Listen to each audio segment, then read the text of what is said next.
Marco, point of view. Hindi madaling mag-isa sa buhay, kaya swerte mo na lang kung may makilala kang taong handa kang samahan sa lahat ng laban mo. Yung hindi ka pagtataksilan at tutulungan kang maabot ang mga gustong mahirap makahanap ng ganong klasing babae. Lalo na kung malayo ka sa kanya dahil tinutupad mo ang pangarap mo. Lalo at plano mo na makasama siya. Ito ang kwento ni Marco. Bata pa lang siya, pumanaw na ang kaniyang mga magulang kaya tumira siya sa kaniyang tita. At doon niya nakilala ang kaniyang kasintahan na si Elise. Nung una, tutol ang kaniyang tita sa pakikipagrelasyon niya kay Elise pero pinaglaban niya ito dahil naniniwala siyang hindi totoo ang mga chismis kay Elise. Tumagal sila ng ilang taon at kitang-kita ni Marco na hindi ganong klaseng babae si Elise. Hanggang sa nagbukod sila at dumating sa araw na puro sila problema. Dahil sa kakulangan sa pera, kaya labis ang tuwa na nararamdaman ni Marco nang makasampa siya sa barko doon. Binuo niya ang kaniyang malalaking pangarap at ibubukod niya ang ipon para sa kasal na gusto niya dahil gusto niyang pakasalan ang kasintahan na si Elise. Hello mahal, may nang signal sa barko kaya sigurado akong minsan lang tayo makakapag-usap. Sana maintindihan mo na para sa atin tong ginagawa ko. Mensahe ni Marco para kay Elise. Oo mahal, huwag kang mag-alala sa akin. Lagi mong iisipin na mahal kita Marco at iintayin kita. Labis ang mga ngiti sa labi ni Marco nang mabasa niya ang mensahe ni Elise. Tandaan mo, mag-iipon ako para sa kasal natin. At bubuo tayo ng isang pamilya para sa atin tumahal. Mga unang araw ng pag-uusap ng kaniyang kasintahan na si Elise, walang pangambang nararamdaman si Marco kahit malayo siya kay Elise dahil buo ang tiwala niya rito hanggang sa dumating ang araw na nagdududa na siya. Hindi ko naman kasalanan kung maubos yung pinadala mo. Mahal ang mga bilihin pero ikaw naman nagsabi na bibilhin mo ang mga gusto ko, di ba? Saad sa kanya ni Elise habang magkausap silang dalawa sa phone. Oo Elise, sinabi ko yun pero parang inaabuso mo na noong una. Sapat na sa yung malaking halaga na pinapadala ko buwan-buwan. Ngayon gusto mo 2 beses sa isang buwan ako magpapadala sa'yo? Marco, binili ko ng mga bagong gamit sa bago nating bahay. Ganun talaga. Wala namang ibang mapupuntahan ng pera na pinapadala mo kundi dito sa bago nating bahay. Dahil gusto ko kapag umuwi ka na, magandang bahay na uuwian mo. Alam ko naman yun mahal. Pagpasensya mo na ako. Mamaya magpapadala na ako sa'yo para hindi na tayo nagtatalo. Alam mo naman na ang layo-layo ko sa'yo. Sige, iintayin ko yan. Laki-lakihan mo naman mahal. Labis ang lungkot na naramdaman ni Marco dahil umaabuso na ang kaniyang kasintahan na si Elise. Noon naman hindi ganon si Elise na kukontento siya sa perang pinapadala ni Marco kung ano-anong pumapasok sa isip ni Marco sa ganong nangyayari. Kaya makalipas ang 3 taon ay bumalik na siya sa Pilipinas. Hindi niya ipinaalam kay Elise na uuwi na siya dahil gusto niya itong sorpresahin kaya nang madaanan niya ang bilihan ng mga bulaklak, huminto siya dito at bumili para kay Elise. Ito ang unang bulaklak na ibibigay niya kay Elise kaya excited si Marco dahil alam niyang magugustuhan ito ni Elise. Mahal, I'm home. Malakas na saad ni Marco nang pumasok siya sa bahay na binili niya ngunit walang Elise ang nagsasalita at naisip niyang umakyat para tignan sa kwarto nila. Mahal, nandito na. Putol na saad ni Marco nang makita niya ang mga damit na nasa lapag at unti-unting lumipad ang kaniyang tingin sa kama at doon niya nakita si Elise at ang lalaking kabit nito na mahimbing ang tulog. Nilang dalawa at nakahubad pa ang mga ito. Galit na sumugod si Marco sa kanilang dalawa. Mga walang hiya kayo? Malakas na sigaw ni Marco sa kanila at sinuntok niya ang kabit ni Elise. Marco, teka! Magpapaliwanag ako, Marco! Sigaw ni Elise dahil pinagsusuntok ni Marco ang kaniyang kabit hanggang sa nakatakbo ito at hindi na sinundan pa ni Marco. Paano mo nagawa sa akin to, Elise? Itinaguyod kong lahat, hindi man lang ba naisip na sinakripisyo kong lahat para lang sa relasyon na to? Tapos datatnan kitang may kasamang lalaki sa mismong kama natin? Galit na saad ni Marco. Hindi niya kayang saktan si Elise dahil hindi siya ganong klaseng lalaki. Mahal, I'm sorry. May pangangailangan din naman ako. Sorry. Alam kong mali ang ginawa ko pero please patawarin mo ko. Handa ako sa kaparusahan na gagawin mo. Umiiyak na saad ni Elise kahit gustong maawa ni Marco ay hindi niya magawa. Ang kapal mo, Elise. Isang hingi mo lang pinapadalang kita. Kaya pala mabilis na uubos ang mga pinapadala ko sa'yo dahil binibigay at pinapakain mo lang sa kabit mo. Alam mo ba kung gaano kahirap ang trabaho sa barko? Akala mo ba pa-chill-chill lang ako dun? Para sabihin ko sa'yo hindi. Dahil hindi ako masaya dun. Dahil hindi kita kasama. Kahit kailan hindi ko naisip na lokohin ka. Na kahit may pangangailangan din ako, di ko hinanap sa iba yun. Pero ikaw, hindi mo man natiis ang pagtapos kitang ipaglaban sa tita mo. Ganito ang gagawin mo? Lumayas ka na dito, Elise. Huwag mong intay na saktan pa kita. Madiin na saad ni sa kaniya ni Marco, inilagay ni Marco ang mga gamit ni Elise sa maleta at hinawakan niya sa braso si Elise para bumaba ito. Kakarmahin ka rin sa ginawa mo sa akin. Siya na ang bahala kung paano kanya paparusahan. Saad ni Marco at tumalikod papasok ng bahay at doon unti-unting pumatak ang mga luhang kanina pa nangingilid, ang mga luhang kanina pa pinipigilan. Hindi tanggap ni Marco na ganoon kadali lang siya niloko ni Elise. Ilang araw tulala at lutang si Marco dahil sa problemang nangyayari sa kanya. Kahit iba ang kinalabasan ng gustong mangyari ni Marco, hindi siya pwedeng sumuko at magmukmok na lang kaya nilibang niya ang kaniyang sarili at nagtayo ng maliit na business, ang parisan at silugan. Dito niya nakilala ang maganda at mabait na nagtitinda ng merienda, si Hershey, sa tapat. Nagtitinda si Hershey tuwing hapon ng masasarap na merienda kaya nakilala ito ni Marco. At hindi niya namalayan na nahuhulog na siya dito. Hershey, magkano ang kamote Q? Nakangiting tanong ni Marco. 15 pesos lang, Marco. Pabili ako 2 piraso. Saad ni Marco at pinanood niya si Hershey na ilagay ang order niya sa plastic. Ito po sir, 30 pesos lahat. Salamat. Magalang na saad ni Hershey at nginitian siya ni Marco. Malaki ang ngiti sa labi ni Marco nang bumalik siya sa kaniyang silugan habang kumakain siya ng kamote Q. Hindi niya maiwasang hindi tignan si Hershey dahil hanggang-hanga siya sa ganda at kabaitan nito. Lumipas ang ilang oras at malapit na magdilim at nakita niyang hindi pa ubos ang tinda niya kaya lumapit si Marco. Hershey, hindi pa ubos ah? Pagtatanong ni Marco. Oo kulang pa ang ireremit ko. Malungkot na saad ni Hershey. Magkano ba ang kulang? Bakit? Babayaran mo ba? Tumatawang saad ni Hershey. Depende. So, magkano nga? 800 ang kulang ko. Here. 1,000. Sa'yo ng sukli. Pahingi lang ako ng kamote Q. Ang sarap eh. Talaga? Maraming salamat, Marco. Tsaka, ako palang nagluto niyan. Talaga? Paano ikaw? Nagtatakang tanong ni Marco. Bukod sa nagtitinda ko din ng tagaluto ng mga to, iba ang bayad sa pagluluto at paglalako. Paliwanag ni Hershey. Bakit?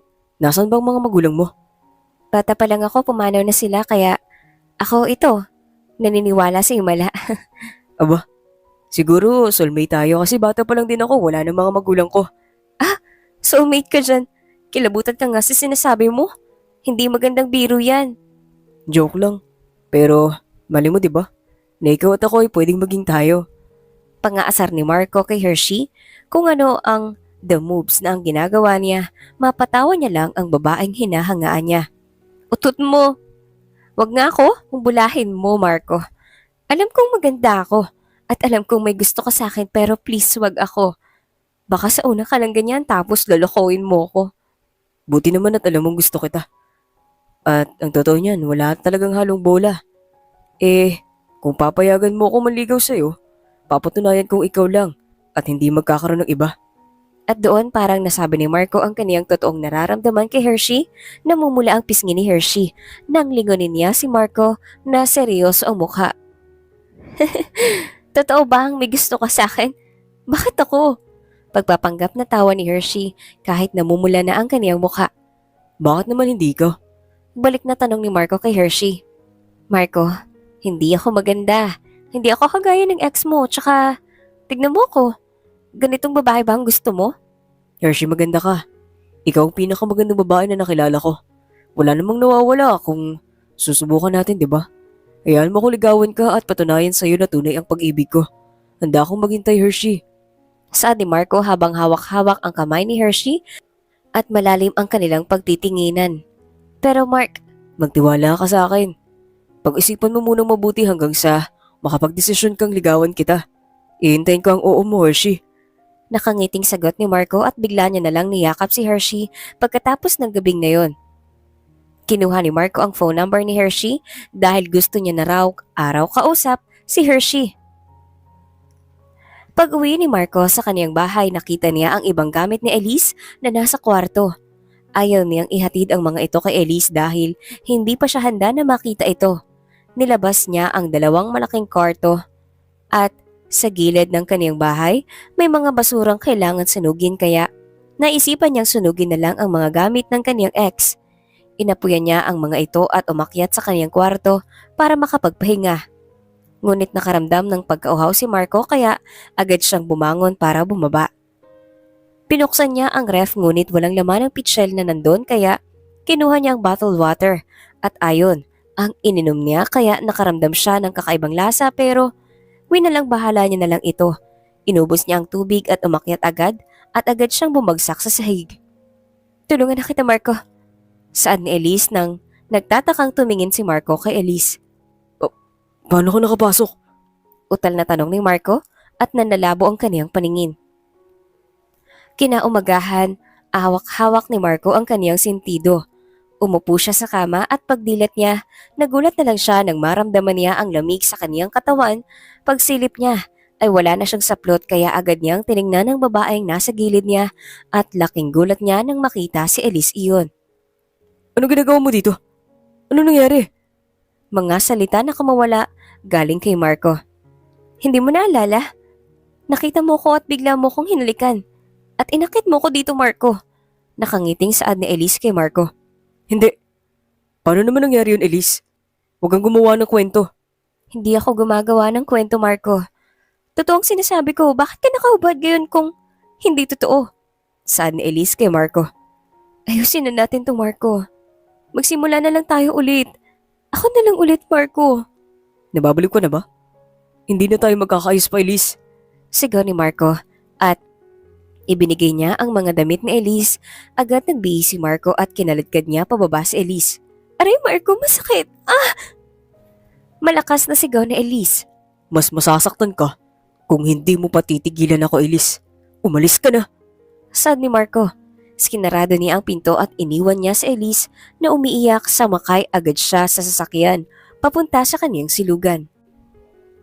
Pagdating ni Marco sa kaniyang silugan, ay tinulungan niya ang mga staff niya dahil wala pa naman siyang ginagawa habang naghahatid siya sa mga customer nilang nag-dine-in nang biglang tumunog ang phone niya.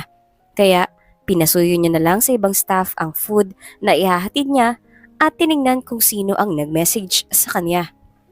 Lulutuin ko ng special tosilog for you, Binibini. Nakangiting saan ni Marco at agad siyang pumasok sa kusina para magluto ng order ni Hershey. Ilang minuto ang natapos niyang pagluto kaya inilabas niya ang motor pang deliver sa kabilang kanto lang naman ang bahay ni Hershey.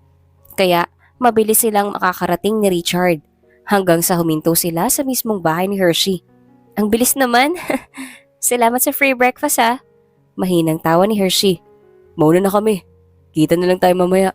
Ubusin mo yan dahil puno ng pagmamahal nung niluto ko yan. Oo naman. Uubusin ko to para nasa puso ko ng pagmamahal na sinasabi mo. Ang sweet ah. Baka mamaya langgamin na lang kayo dyan. Malakas na tawa ni Richard sa kanilang dalawa. Huwag mong pansinin yan. Wala kasing girlfriend yan kaya ganyan. Sige. Mauna na ako. Bye, Binibini. Masayang saad ni Marco kay Hershey at agad minaneho ni Marco ang motor pabalik sa silugan dahil madaming customer ang gustong bumili dahil mura ang silog ni Marco, hindi kagaya ng iba na grabe ang presyo. Pagbalik ni Marco kasama ang kaniyang kaibigan na si Richard sa silugan, kita nila ang dami ng tao kaya mabilis silang tumulong sa mga staff. Kahit siya ang may-ari nito, ayaw niya namang masyadong mapagod ang mga nagtatrabaho sa kanya kaya tumulong na sila. Lumipas ang ilang oras ay lumawak ang ngiti ni Marco nang makita niya si Hershey. Nakakadating lang sa kaniyang pwesto kaya agad niya itong pinuntahan. Tulungan na kita. Sad ni Marco at siya lang ang naglatag ng mesa ng pagpapatunga ng merienda. Salamat Marco. Nakangiting saad ni Hershey at nang malatag ni Marco ang mesa, kinuha niya ang mga pagkain na nasa basket at iniligay sa mesa nang biglang nagdikit ang kanilang mga palad. Unti-unting umangat ang kanilang paningin sa isa't isa hanggang sa lumalim ang mga titigan nilang dalawa. Baka matunaw kayong dalawa sa mga titigan nyo. Napakalalim. Biglang singit ni Richard kaya ayaw na silang nag-iwasan ng tingin. Lagi ka nalang talaga umeeksena pre. Tsaka tinutulungan ko lang si Hershey. Depensa ni Marco. Wala naman ako masamang sinabi pre. Pero iba yung slow nyo eh. Yung slow motion nyo. Nung naglapat ang mga kamay nyo, feeling ko tuloy. Nanonood ako ng love story. Saad ni Richard. Bumalik ka na nga doon. Ikaw ang issue mo. Iritang saad ni Hershey kay Richard kaya mabilis na tumalikod si Richard pabalik sa silugan. Pagpasensya mo na si Richard. Ganyan talaga yan, malakas mag-urat. Ayos lang. Wala lang sa akin yun. Nga pala, may gagawin ka ba mamayang gabi? Pagtatanong ni Hershey. Wala naman. Bakit? Gusto mo sumama sa park? Gusto ko kasi maglakad-lakad habang kumakain ng street food. Nakangiting saad ni Hershey. Napangiti na lang si Marco nang marinig niya ang mga iyon galing kay Hershey kaya gustong-gusto niya ang babae dahil simple lang ito at kontento sa mga gusto hindi kagaya ng ibang babae na kailangan sa mamahalin pa. Sige, libre mo ba yan? Oo naman! Siyempre, ako nag-aya eh. Di joke lang. Tsaka di ako sanay na babae nang lilibre sa akin. Hindi, ako na ang magbabayad. Kasi ako nag-aya. Saad pa ni Hershey. Hindi ako nang bahala. Sasabihin ko na sana yan kaso naunahan mo ko. Kaya ako nang unang manlilibre. Nakangiting saad ni Marco sa kanya. Ganito na lang, para di na tayo magtalo. Give and take, hati tayo sa bayad. Okay ba sa'yo yun? O sige, kung yun ang gusto mo. Anong oras ba? Pagtatanong ni Marco kay Hershey. 7 p.m. Sige. Sasabihin ko ng staff ko na alis ako mamaya. At ayun lang bang gusto mong puntahan? Sige. Maglabas ka ng letter ng 7 p.m. ang closing ng store mo. First banding natin together mamaya. Excited na ako. Masayang saad ni Hershey. Ito na to? Pagtatanong ni Marco na naka-tupperware na may pagkain. Ay, nakalimutan kong ibigay sa'yo. Ayan pala yung merienda mo. Ako nagluto niyan. Oo na, alam ko naman na masarap ang luto mo. Titikman ko na. Paalam ni Marco at agad namang tumango si Hershey. Sarap na sarap si Marco kumain ng carbonara kaya si Hershey busy na busy sa pag-aasikaso nang biglang iharap ni Marco ang tinidor na may carbonara. Kumain ka muna. At binigyan niya ang malaking ngiti si Hershey. Sige, para sa'yo talaga yan. Ikaw ang kumain. Kaya na, ako na bahala magsubo sa'yo. Saad ni Marco na napangiti na lang si Hershey sa kakulitan ni Marco. Masayang masaya ang puso ni Marco habang pinagsisilbihan niya sa ganong klaseng paraan si Hershey. Hindi maipinta ang kaniyang mukha sa sobrang labis na saya na nararamdaman ng puso niya. Pagtapos nilang kumain, agad naman na bumalik si Marco sa kaniyang silugan. Makalipas ang ilang oras, nakarating na sila Marco at Hershey sa park at doon ay naglalakad silang dalawa at mapayapa ang gabing ito para kay Marco dahil kasama niya si Hershey. Nang makakita si Marco nang nagtitinda ng fishball, lumapit silang dalawa doon at bumili. Umupo sila sa may tabi ng puno at doon sila kumakain. Bakit mo ba ako nagustuhan? Seryosong pagtatanong kay Marco. Dahil mabait ka at masipag. At simpleng babae ka lang. Kaya ka na nagustuhan. Dire-diretsong sagot naman ni Marco. Nakita ko kayo ni Elise sa harap ng pinto mo. Umiiyak siya. Ano nangyari? Bakit mo siya pinagtabuyan at bakit mo sinabing ako ang mahal mo? Dahil yun ang totoo, Hershey. Na mahal kita. At matagal na kaming tapos na Elise. Hindi ko alam sa kanya kung bakit niya ako ginugulo. Kagaya kanina, nag-text siya sa akin na nag-reply ako na tigilin niya na ako. At binlock yung number niya. Paliwanag ni Marco. Gusto kita, Marco. Malakas na saan ni Hershey. Naman pala. Ulitin mo ang sinabi mo. Hindi makapaniwalang saad ni Marco. Gusto kita. Mahal na kita pero natatakot ako. Natatakot ako na baka agawin ka niya sa akin at baka magpagaw ka naman. Hindi alam ni Marco ang magiging reaksyon niya habang nagsasalita si Hershey. Paano kung guluhin niya tayo? Paano na tayo, Marco? Ikaw ang unang boyfriend ko. Ayoko naman na maghiwalay pa tayo. Ano? Boyfriend mo na ako? Talaga? Ngayon mismo? Gulat na gulat si Marco sa sinabi ni Hershey. Oo nga, Marco. Ang kulit mo naman eh. Malakas na sigaw ni Hershey. Wow! Sinigot na ako ng babaeng mahal ko. Salamat! The best ka talaga! Malakas na saad ni Marco habang nagtatalon sa tuwa at agad na niyakap si Hershey. Ito ang araw na pinakamasaya para sa akin, Marco. Sa'yo ko lang naramdaman ng pagmamahal. Nakangiting saad ni Hershey habang yakap-yakap nilang isa't isa. Sa'yo ko lang din naramdaman ng ganito kasi Hershey. Pangako lalakihan ko pang ipon ko. Pakakasalan kita. Ito ang pinakamasayang araw ko sa lahat. Unforgettable moment with you, my love. Saad ni Marco kay Hershey. Pagtapos nilang maglakad-lakad sa park, nagkayayaan silang bumalik sa silugan, magkahawak ang kanilang kamay. At gulat ang mga staff ni Marco at nakatingin sa kanilang dalawa. Ganon din si Richard. Anong ibig sabihin ng holding hands nyo? Hershey, wag mo sabihin sinagot mo na tong kaibigan ko. Masayang tanong ni Richard kay Hershey. Guys, si Hershey, girlfriend ko na siya. At marunong siya magluto. Magdadagdag ako ng recipe sa menu natin. Part ng team si Hershey. Saad ni Marco at pinakilala niya si Hershey. Sabi ko na eh. Yung mga ngiti niyo po lang eh. Oy pre, congrats ha. Nakangiting saad ni Richard at tinapik ang braso ni Marco. Sabi ko na tama ang hula ko, guys. Noong mga araw na tinitingnan ni Sir si Ma'am Hershey, tinamaan na siya noon. At nung mga unang araw na lumalapit pa si Sir kay Hershey, tapos nagsusubuan pa silang dalawa. Doon pa lang alam mo nang may feeling sila sa isa't isa. Saad ng staff ni Marco na si Max, lahat sila nagtawanan sa sinabi ni Max. Paano mo naman nalaman yun, Max? Ikaw ah, chismosa ka. Pagbibiro ni Richard kay Max. Boss kasi Marco, tsaka nung una ang dami niyang iniisip pogi siya. Pero hindi ganun ka-blooming. Binabantayan ko yan si Sir hanggang sa dumating si Ma'am Hershey. Lagi nang masaya ang boss natin kapag papasok. Kwento pa ni Max. Ang galing mo ah. Kaya nang bahala makipag-usap kay Hershey kung anong mga idadagdag niya. Sad naman ni Marco. Pwede nating lagyan ng logo. Anong logo? Tanong ni Marco. Oo nga, anong logo naman? Iyang pangit kung Marco Silugan. Dagdag na saad ni Richard. Taste Delight Silugan, di ba? Ang ganda. Okay ba? Masayang saad ni Hershey at tinanong niya ang mga staff at si Marco. Maganda nga eh. Paano kung H&M Silugan? Malakas na tawanan ang nagsilbing ingay sa silugan ni Marco. Huy, ano yun? Damit? Sira ka talaga. Para sa akin mas okay yung Silog Paradise. Okay yun, di ba? Saad ni Richard kay Marco. Ang galing mo. Silog Paradise. Yeah. Okay ba yun sa inyo? Pagtatanong ni Hershey sa staff at tumangulang ang mga ito. Okay, Silog Paradise. Mukhang maganda nga. Tara, mag-asikaso na tayo para makapaglagay na tayo ng logo. Saad ni Marco at agad niyang inakbayan si Hershey at nagpulong-pulong sila sa iisang mesa.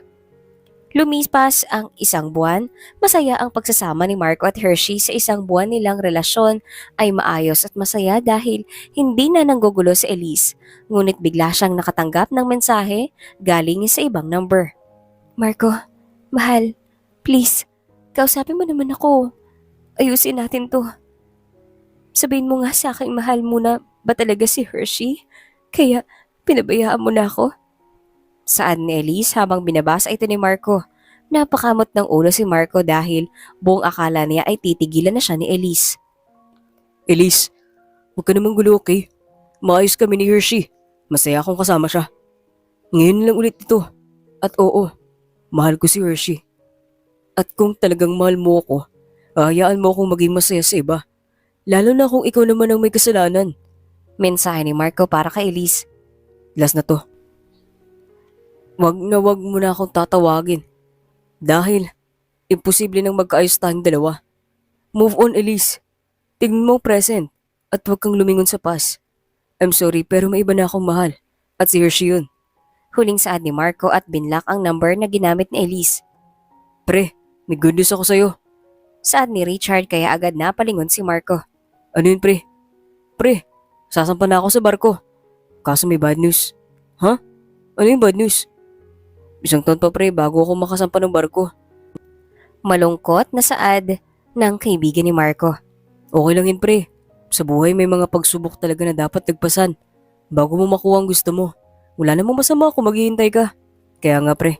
Pero masaya ako dahil matagal ko nang gusto yun eh. Tuloy lang, pre. Huwag kang susuko para sa pangarap. Sige, punta ko muna si Hershey sa kusina. Sige, pre. Salamat ah. Saad ni Richard. Tumango si Marco at naglalakad papasok sa kusina. Kaya pa ba, love? Nakangiting saad ni Marco at niyakap patalikod si Hershey. Oo naman, para sa pangarap kasama ka. Saad ni Hershey at hinalikan siya ni Marco sa pisngi. Last na yan. Maya-maya magsasara na tayo. At kailangan nating magising na maaga. Saad ni Marco at tumango naman sa kanya si Hershey. Lumipas ang kalahating oras. Mga take-out na lang ang ginawa ni Marco dahil magsasara na silang umuwi na ang mga staff at si Marco ang naglinis ng lahat nang biglang dumating si Elise na umiiyak at lasing na lasing. Marco, lumabas ka dyan! Kausapin mo ako! Malakas na sigaw ang narinig ni Marco kaya agad silang lumabas ni Hershey at Richard. Ano ginagawa mo dito? Di ba sabi ko sa'yo, tigilan mo na ako? Bakit di mo magawa yun ha? Galit na sigaw ni Marco kay Hershey.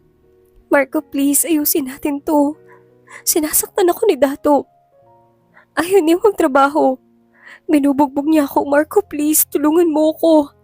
Pagmamakaawa ni Elise habang umiiyak at lalapitan niya na sana si Marco at umurong si Marco. Huwag mo na akong guluhin pa, Elise. Hindi na tayo babalik sa dati. Hindi na nangyayari yun. Tsaka, labas na ako sa nangyayari sa buhay mo. Ikaw ang magusto niyan. Umalis ka na. At wag ka nang babalik dito. Matigas na saad ni Marco. Bakit dahil ba sa babaeng to? Ito ba yung pinagpalit mo sa akin? Wala ka na ba talagang taste? Simula nang maghiwalay tayo. Tignan mo siya. Simple. Walang dating. Wag mong pagsasabihan ng ganyan si Hershey. Dahil maayos na babae siya. Hindi kagaya mo. Wala siyang bastos na ugali kagaya mo. Alam mo ba, sising-sisi talaga ako na hindi ko pinakinggan ng tita ko noon.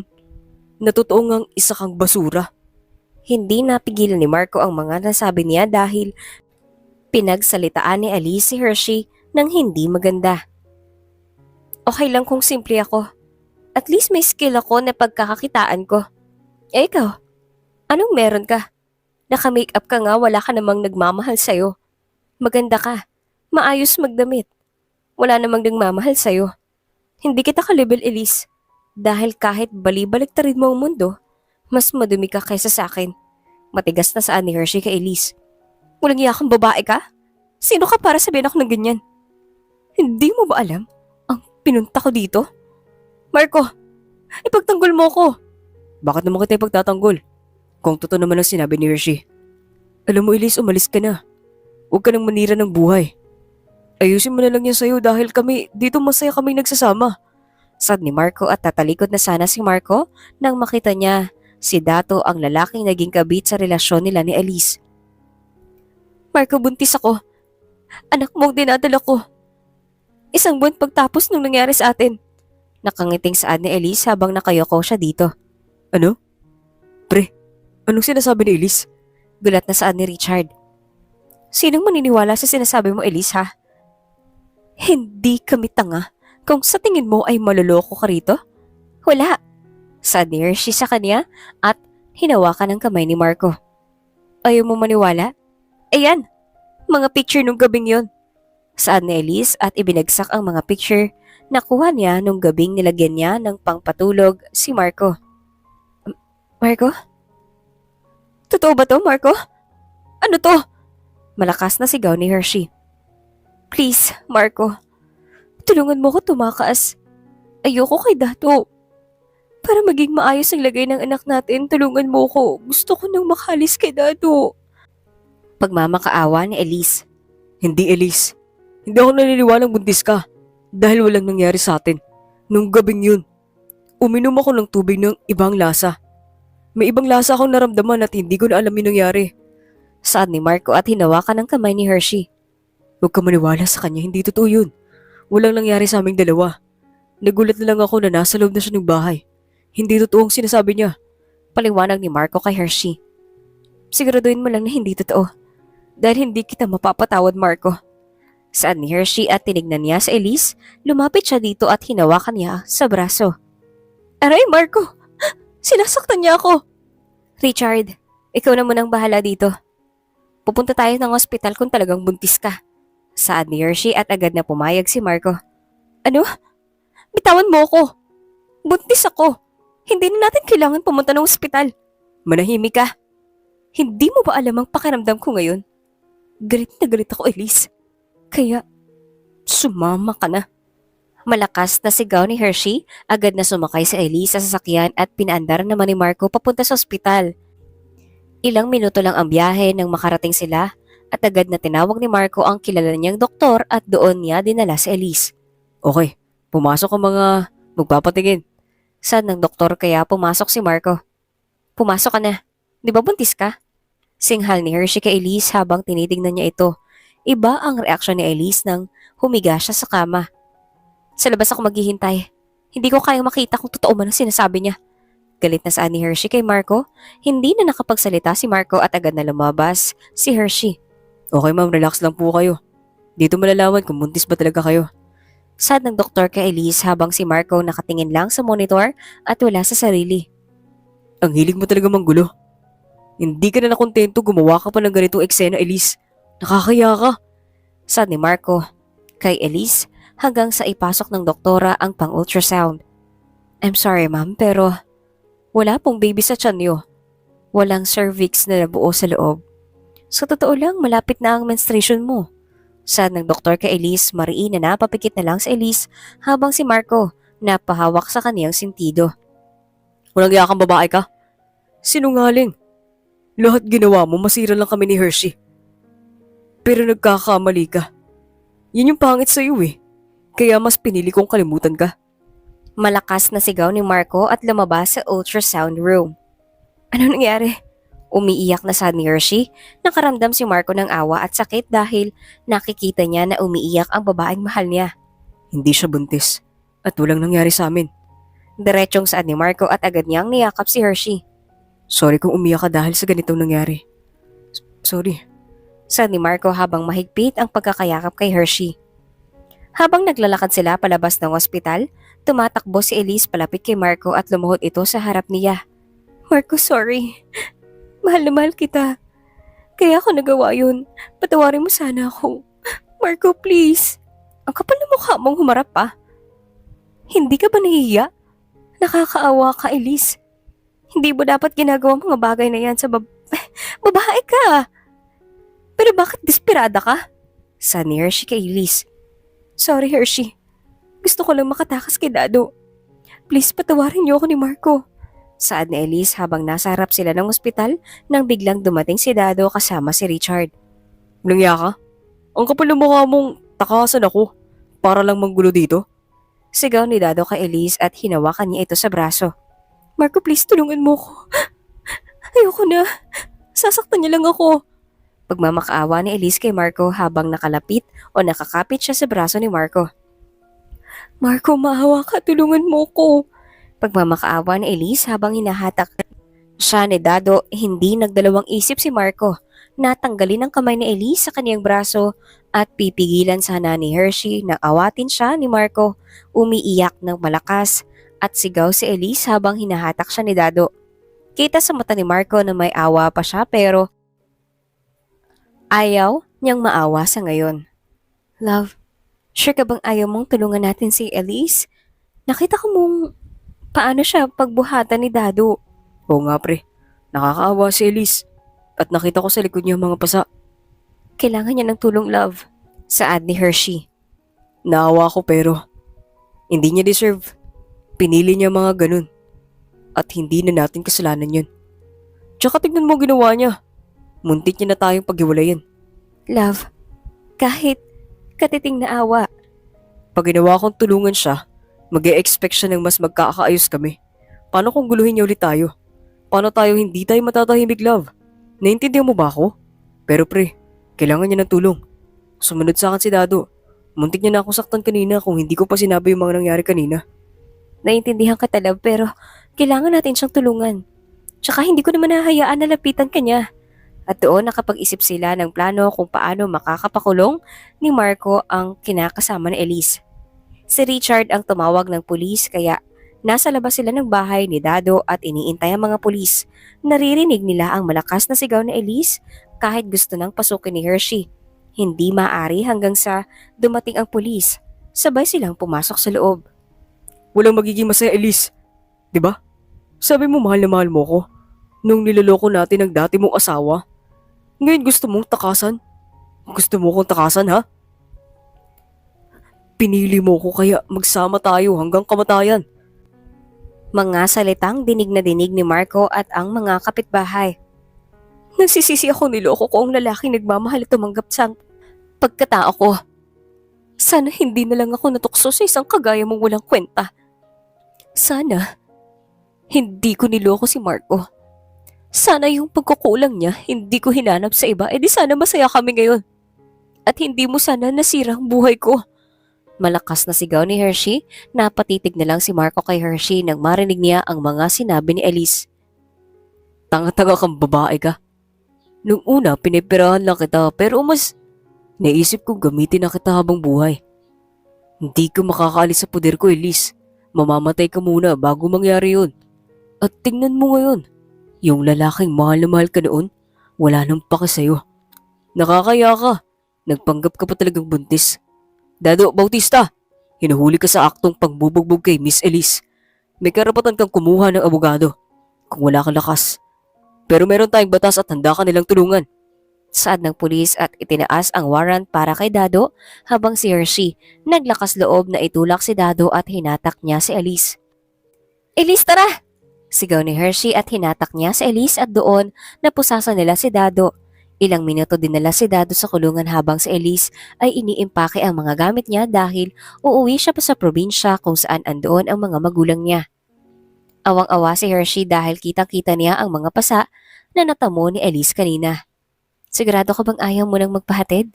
Pagtatanong ni Hershey. Hershey, sorry sa mga nasabi ko kanina. Salamat dahil tinulungan niyo ako ni Marco. Salamat. Mapatawad mo sana ako sa mga kasalanan ko sa'yo. Umiiyak na saad ni Elise habang si Marco ay nakayuko lang at hindi tinitignan si Elise. Hershey, ingatan mo si Marco. Alagaan mo siya. Ipagluto mo ng masasarap na pagkain. Asikasuin mo ng maayos at bigyan mo ng isang masayang pamilya. Ayun kasi ang mga bagay na hindi ko nagawa para sa kanya. Umiiyak na saad ni Elise habang nakatalikod kay Marco at Hershey at unti-unting pumatak ang luha ni Marco. Marco, alam kong malaki ang galit mo sa akin. Pero pinagsisisihan ko na yun. Pasensya ka na. Sorry pa ulit-ulit. Ang laki ng kasalanan ko sa'yo. Sana balang araw mapatawad mo ko. Mahalin mo si Hershey. Higit pa sa pagmamahal na pinaramdam mo sa akin noon. Aalagaan mo siya. Huwag mo din siyang hayaan na matulog na may sama ng loob sa'yo. Mahalin niyo ang isa't isa. Sana maging masaya kayo at makabuo kayo ng isang masayang pamilya. Putol-putol na saad ni Elise habang umiiyak. Sumenya si Hershey kay Marco kaya tumayo si Marco at nilapitan si Elise. Pasensya ka na rin kung nasabihan kita ng masasakit na salita. Sa ngayon hindi ko pa alam kung mapapatawad na ba kita pero gusto ko sana sa kasal namin pumunta ka. Kami ang bahala sa pamasahe mo. Pauwi dito. Friends? Nakangiting saad ni Marco kay Elise. Friends. Salamat Marco. At doon tinabik ni Marco ang balikat ni Elise. Mag-ingat ka sa biyahe mo. Huwag kang susuko sa buhay. Alam ko may pangarap ka. Kaya laban lang. Sa susunod na may mamahalin ka at totoo siya sa'yo, huwag mo nang saktan o lokohin dahil ang trauma na hindi mawawala. Hindi mawawala yun. Kaya pag nahanap mo ng lalaking para sa'yo, huwag kang matakot mag-commit. Dagdag pa ni Marco kay Elise at doon hinatid nila si Elise sa labas ng pinto ni Dado dahil andon ang taxi na sasakyan niya. Eto, sa'yo na lang yan. Medyo maliit pero makakatulong yan sa panibagong buhay mo. Tanggapin mo. Nakangiting saan ni Hershey at inabot ang pera sa palad. Hindi ko ito matatanggihan. Kaya maraming salamat sa inyo. Mauna na ako. Saan ni Elise at tumango naman si Marco sa kanya. Pinanood nila ang taxi na sinasakyan ni Elise hanggang sa hindi na nila masulyapan pa kaya sumakay na sila sa sasakyan para umuwi na. Ilang minuto ang biyahe. Hinatid muna ni Marco si Richard hanggang sa nakauwi si Marco at Hershey sa bahay nila at agad silang dumiretso sa kwarto. Nakakapagod ang araw. Sobrang dami nangyari pero andyan si Lord para tulungan tayo. At masaya ako dahil natulungan natin si Elise Love. Salamat dahil isinantabi mo muna ang galit mo ng mga oras na yon. Nakangiting saan ni Hershey habang nakahiga. Para sa'yo katatahimik na ang lahat, love. Hindi ko man siya mapatawad agad, masaya ako dahil natulungan ko siya. Tsaka kahit itinapon ko na ang pinagsamahan namin, naawa pa rin ako. Salamat dahil ikaw ang nakaisip nun. Sige, matulog na tayo. Good night, love. Sabay halik ni Hershey sa labi ni Marco. Good night. I love you. Magkayakap silang dalawa hanggang sa nakatulog sila. Makalipas ang ilang linggo, ay naging tahimik at maayos ang buhay nila Marco at Hershey at unti-unting lumalaki ang kinikita nila sa Tasty Eat Silugan. Maaga silang pumasok at ang mga staff. My love, Hershey. Pwede ka bang tumayo sa harapan ko?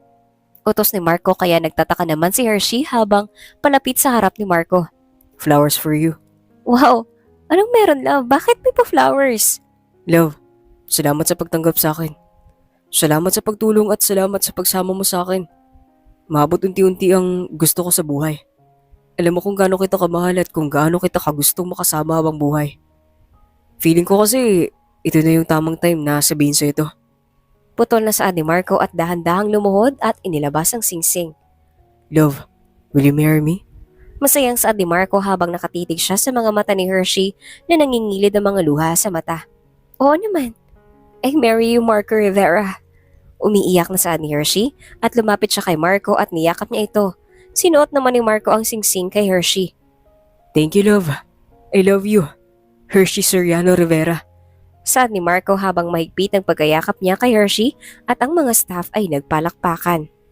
Oh, kiss! Isa lang! Kiss! Malakas na sigaw ni Richard habang pumapalakpak. Nagkatitigan ng mga mata ni Marco at Hershey at dahan-dahan naglapit ang kanilang mukha at sa ilang segundo, naglapat ang kanilang mga labi. Mabuhay ang bagong kasal! Joke lang. Congrats, Hershey. Pre, congrats. You did it. Masayang saan ni Richard at tinapik niya ang balikat ni Marco. Salamat, pre. Hindi nila inopen ang Tasty Eat Silugan dahil naisipan ni Marco na gumawa ng celebration kasama ang mga staff at ang tita niya na nag-ayos na silang dalawa at gustong-gusto ng tita niya si Hershey dahil ibang-iba daw ito kay Elise. Madami silang naipon, halos lahat na lasing, ngunit si Marco hindi masyadong nag-inom dahil alam niyang mahina sa alak si Hershey. Iniwanan niya na ang ibang staff dahil sina na ang bahala magsarado ng tindahan. Agad na bumiyahe si Marco pauwi para makapagpahinga na. Pagdating sa bahay, inihiga ni Marco si Hershey at napatitig na lang siya sa dibdib nito.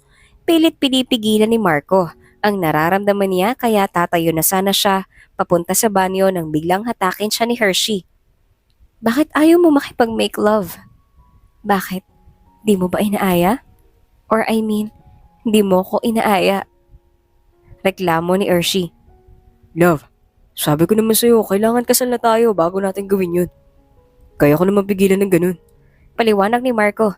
Nanlaki ang mata niya nang biglang patungan siya ni Hershey. Fiancé mo na ako.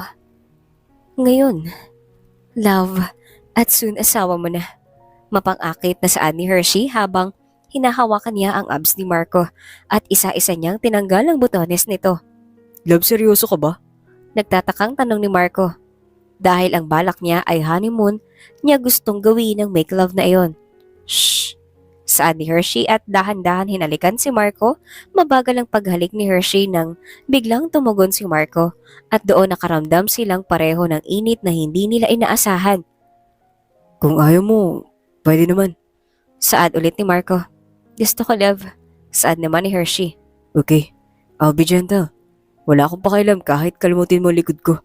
Dahil makakaramdam ka ng sobrang sakit. Saad pa ni Marco at doon inihubad nila ang kanilang damit hanggang sa wala nang matira. At doon nangyari ang kagustuhan ni Hershey. Kinaumagahan, maagang nagising si Marco kaya mabilis siyang nagbihis at pagtingin niya sa bedsheet, nakita niya ang dugo na nanggaling kay Hershey. Alam niyang hindi makakapaglakad si Hershey dahil nagkakaramdam ito ng kirot kaya agad siyang bumaba para ipagluto si Hershey. Pagtapos niyang ipagluto ng sinigang, si Hershey inakyat niya ang pagkain at doon ginising niya si Hershey. Love, nakanda ng breakfast. Parang lunch na tong nagawa ko pero okay lang dahil maubos naman natin. Sa ni Marco habang ginigising si Hershey. Sinigang ba yan? Sarap pa. Sa ni Hershey at bigla siyang tumayo. Kaya nakaramdam siya ng kirot sa kaniyang ibaba. Bigla na lang siya napaupo sa kama at napakamot si Marco. Love, sinabi ko naman sa'yo. Sorry, hindi ko na napigilan ang sarili ko. Ang kulit mo eh. Reklamo ni Marco. Love, para akong lalagnatin. Pwede mo ba akong buhatin papunta dyan sa upuan para makakain ako? Sa ni Hershey kaya dali-dali siyang binuhat ni Marco at habang kumakain si Hershey pumunta si Marco sa beranda at tinawagan niya ang kaniyang tita. Hello tita, good morning po.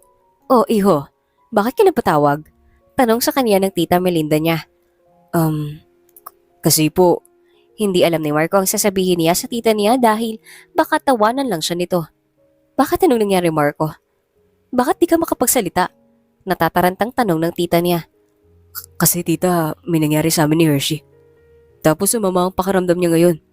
Anong gagawin ko para siyang lalagnatin? Nag-aalalang tanong ni Marco. Bakit? Ano mo nangyari sinasabi mo? Diretsuhin mo nga ako? Sigaw na saad ng tita niya dahil sa pag-aalala. Alam mo na yun tita, ginagawa ng magkarelasyon. Nahihiyang saad ni Marco sa kaniyang tita. Ah! Para kang bata. Nakakatawa ka, Marco. Painumin mo lang siya ng paracetamol at lagyan mo ng cool fever sa noo. Mawawala din yan ng ganyan talaga. Pag first time, tumatawang saad ng kaniyang tita. Tita, wag mo naman akong tawanan. Sige na, sabi ko na, tatawanan mo talaga ako eh. Agad na binaba ni Marco ang tawag at dali-dali siyang kumuha ng paracetamol at cool fever. Si Hershey kasi ang nakaisip na mag-stock din ng mga gamot.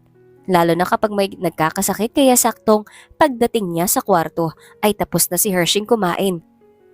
Love, inumin mo to at magpahinga ka. Babantayan lang kita maghapon. Okay? Sasabihin ko nilang kina Richard na masama ang pakiramdam mo.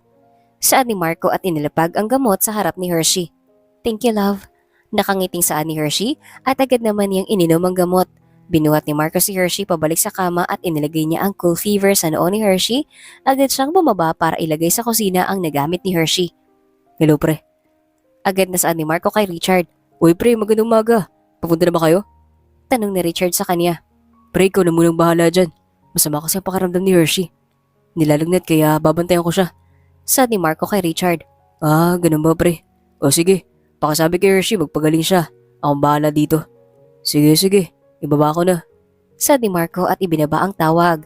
Bumalik siya sa kwarto para tignan ang lagay ni Hershey. Lumipas ang 5 buwan.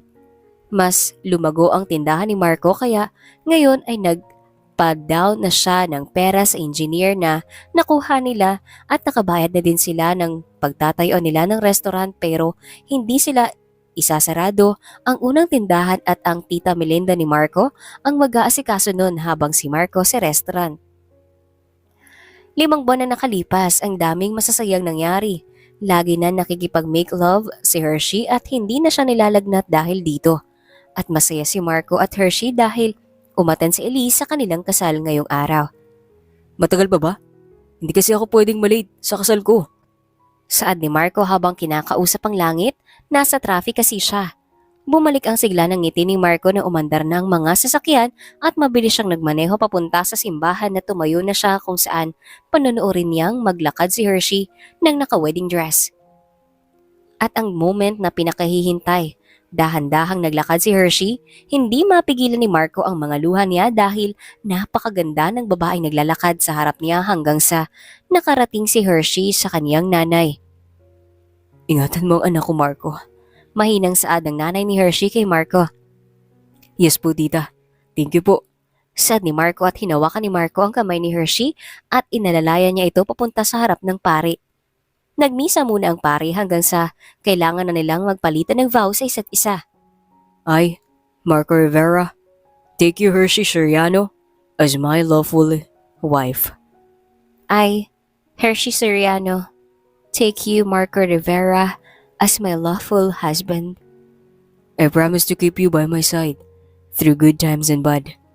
I promise to keep you by my side through good times and bad, For richer or for poorer, in sickness and in health, I vow to say, true to you, honor you, and love you for the rest of my life.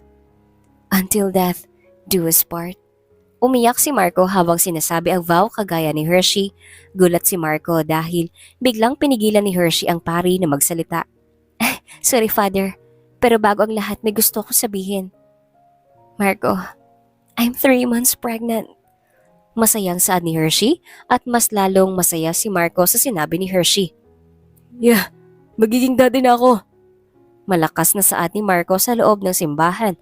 Hindi nila mapigilan ng saya. Ang galing mo, pre, ah. Masayang saad ni Richard. Congrats, guys! Masayang saad naman ni Elise.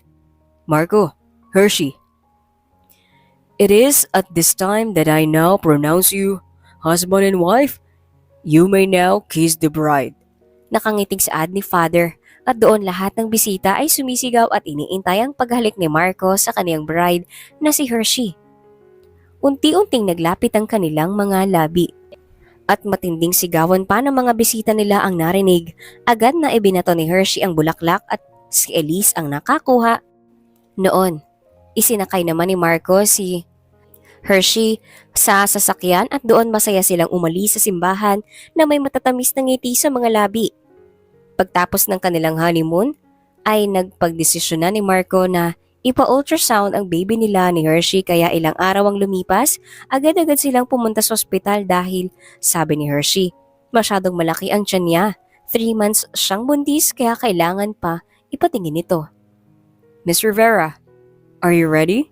Pagtatanong ni Doktora kay Hershey, mariin na napatingin si Hershey kay Marco bago tumingin dito. Yes, Doc. Nakangiting saad ni Hershey. Itong gel na ilalagay ko medyo malamig kaya relax ka lang, okay? Paalala sa kanya ni Doktora. Dok, ipapasok yan kay Hershey. Baka po matama ng baby. Biglang saad ni Marco kaya mariin na natawa ang Doktora. Yes po, Mr. Rivera. Dahil UV ultrasound po ang gagawin natin. Kasi nasa 5 months na may gender na. Paliwanag ng Doktora kay Marco. Relax lang, Mami. Ipapasok ka na. Saad ng Doktora. Habang si Marco ay nakapikit dahil hindi niya inaasahan na ganun pala ang mangyayari. Okay, Mr. and Mrs. Rivera. Tama ko, 5 months ng baby nyo. And it's a baby boy. Tingnan mo monitor. Congratulations and very good, Miss Rivera. Dahil healthy ang baby sa sinapupunan mo. Nakangiting saad ng Doktora kila Marco at Hershey, hindi mawala ang ngiti ni Marco sa monitor dahil magkakaanak na sila sa sobrang gaan ang pakiramdam ni Marco dahil ganun pala kasaya ang kapag nasasamahan mo ang asawa mo sa ganung pangyayari. Daddy na ako, love. At lalaki magiging anak natin. Natutuwang saad ni Marco kay Hershey. Salamat sa lahat-lahat, love. At kung hindi pa kita inayang makipag-make love sa akin, di sana hindi ka masaya ngayon. Buti na lang, pangaasar ni Hershey kay Marco. Next naman, babae. Tumatawang saad ni Marco. Ito na yung ultrasound. Ngayon, Hershey, ang gagawin mo, maglakad-lakad ka at huwag kang kakain ng madami dahil ilang buwan na lang pwede ka ng mga anak. Kaya ikaw, Marco, pigilan mo din siya para mas lalo maging healthy ang inaanak ko. Nakangiting saad ni Elise habang si Marco at Hershey gulat nang makita nila si Elise. Anong ginagawa mo dito? Nagtatakang tanong ni Hershey kay Elise. O nga pala, kay Richard ko unang nasabi. Dito ako nagpa-assign na nagtrabaho bilang nurse. Baka ako nga ang tumulong kay Doc sa pagpapaanak sa'yo eh. Kaya sundin mo ang bili ni Doktora sa'yo. Paliwanag ni Elise. Bakit si Richard ang unang mo sinabihan? Bakit hindi kami ni Hershey? Tanong ni Marco at kita ang pamumula ng mukha ni Elise. Wala lang, ano ka ba? Dami mong tanong. At ito din pala ang pinapabigay ni Doktora, mga healthy fruits and food na kailangan niyang kainin kapag nag 7 months ng tiyan niya. Saan ni Elise at ibinigay ang maliit na papel. Sige, mauna na kami Elise. Galingan mo dito. Siyempre naman. Bye, mag-ingat kayo. Paalam na Elise at lumabas ng ultrasound room si Marco at Hershey hanggang sa nakasakay na sila sa sasakyan. Dahan-dahan nagmamaneho pa uwi si Marco dahil hindi pwedeng mabilis, kailangan mag-ingat. Kasama na nila Marco at Hershey ang kaniyang tita Melinda sa kanilang bahay at ang iba pa nitong anak dahil kung mas marami, mas masaya. Pag-uwi nila Marco sa kanilang bahay, gusto ni Hershey na umupo sa garden na ipinagawa nila dahil gusto ni Marco na dito sila uupo at tatambay pagtapos ng napakahabang araw. Nagdala si Marco ng pagkain at umupo sa tabi ni Hershey. May gusto kong aminin. Mahinang saad ni Hershey habang nakatingin sa kalangitan. Ayun in love. Tanong ni Marco at hinawakan niya ang kamay ni Hershey.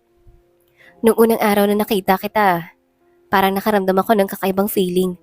At nung araw na tinitigan mo ko, sobra akong hiyang-hiya nun. Dahil hindi ako nag-aayos. Simple lang ako. Nahihiya ako dahil pakiramdam ko ang pangit-pangit ko. Kung sa tingin mo ikaw ang unang nagkagusto sa akin, nagkakamali ka. Dahil nagtatayo ka pa lang ng silugan, gusto na kita. Kaya naisipan kong doon na lang magtinda sa harap ng tindahan mo para mas malakas akong ngumiti sa mga customer na bumibili sa akin. Hanggang sa lumapit ka at bumili ka ng merienda na tinitinda ko.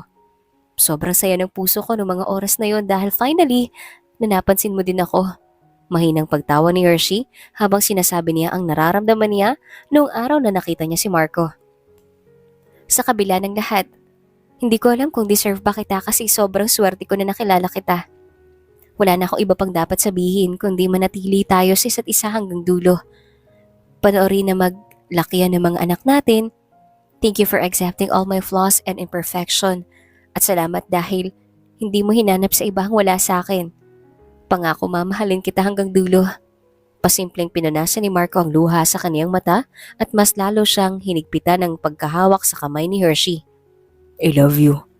Nangangako ko na kahit anong mangyari, palagi ako mananatili sa tabi mo. Mawalan ka man ng gana at kahit pa may sumubok na sumira sa atin, mananatili ako at itataboy ko kung sino man yun. Pipiliin at mamahalin kita araw-araw, Hershey Soriano Rivera. My heart is smiling now because it's much better than before. Salamat sa walang sawang pagmamahal at pagpaparamdam na special ako. At sa totoo, pagmamahal na ikaw lang nakapagbigay sa akin. At last, salamat dahil binigyan mo ako ng isang anghel na magpapalakas sa akin araw-araw. At sa'yo, mahal na mahal kita. Mariin na napapikit si Marco at nagpasalamat kay Hershey dahil ang pagmamahal na nakukuha niya dito ay ibang-iba noon dahil kay Hershey niya naramdaman ang totoong kasabihan ng pag-ibig. Masayang sinusubuan ni Marco ng cake si Hershey habang magkahawak ang kanilang mga kamay ng nagtatawanan. Marvin Soriano Rivera, ayun ang gusto kong ipangalan sa panganay nating anak. At Hana, kung babae. Love, are you ready to become a mom? I'm ready, love. Sobra akong excited. Lalo na malapit na matapos ang restaurant na pinakauna nating napatayo. Tasty eat silugan ng kakainin ng iba't ibang tao at magsisipag lang tayo ng magsisipag hanggang sa maipon natin ang para sa future ng mga anak natin. For future. Masayang saad ni Marco at pareha silang tumayo at naglakad papasok sa kanilang munting bahay. Kahit gaano kasakit at kalalim ang kasalanan ng tao sa'yo, darating at darating ang araw na kailangan mong magpatawad para sa ikatatahimik ng lahat para walang gulo na mangyari. At laging tandaan, pag may umaalis, may mas magandang darating at ayon ang iyong panghabang buhay. Kaya wag na wag kayong matakot na iwan kayo dahil pag hinayaan nyo lang ang tao na iyon, makakakilala ka ng unexpected person na mamahalin ka kung sino at ano ka. Ipaparamdam sa'yong sapat ka. Wait for the soul to find the soul for you.